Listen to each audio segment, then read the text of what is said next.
সালটা 2014 ব্রাজিল বিশ্বকাপে সেবার গ্রুপ ডির ম্যাচে মুখোমুখি হয়েছিল উরুগুয়ে ও ইতালি। সে ম্যাচে উরুগুয়ের হয়ে খেলছিলেন দলটির তারকা ফরোয়ার্ড লুইস সুয়ারেজ। অন্যদিকে ইতালির গুরুত্বপূর্ণ ফুটবলারদের মধ্যে একজন ছিলেন জর্জিও কিয়েলিনি।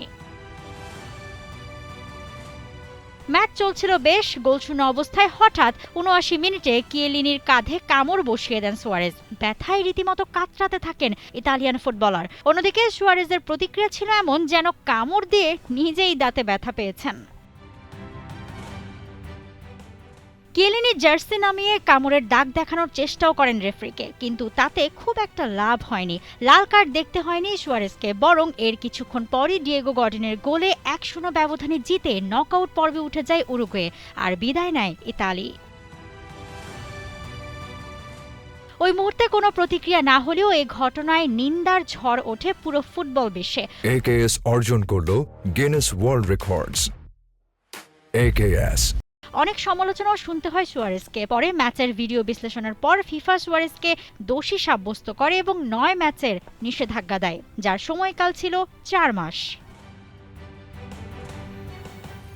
এমন ঘটনা যে সুয়ারেজ ২০১৪ বিশ্বকাপেই প্রথম ঘটিয়েছেন তা অবশ্য নয়। এর আগেও তার কামড়ের শিকার হয়েছিলেন আরও ২ footballer.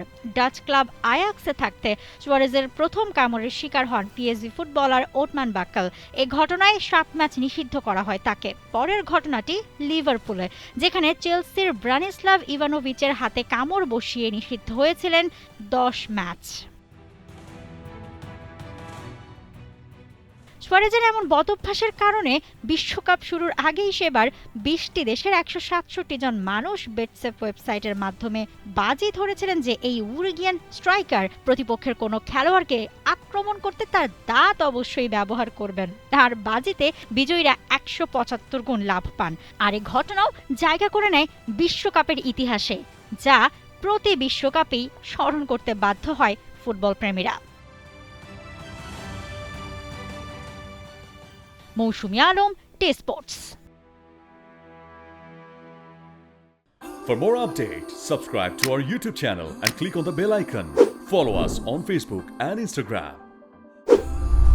Download T Sports app to enjoy exciting games and highlights. Visit tsports.com.